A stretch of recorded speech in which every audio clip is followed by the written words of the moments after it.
ये बताइएगा press conference नहीं करने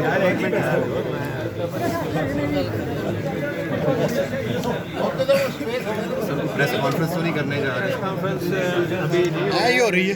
मैंने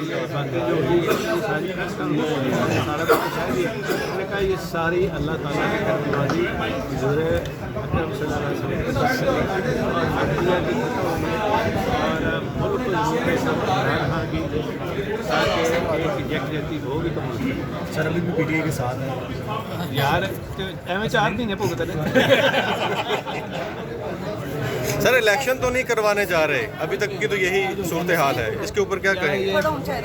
देखो मेरी बात सुनो ना, अभी तक कौम को पता चल जाना चाहिए ये बदनीयत लोग हैं ना, अब रो रहे हैं ना ये बिल लेके, अभी पेट्रोल को रोएंगे, अभी डबल बिल आना है।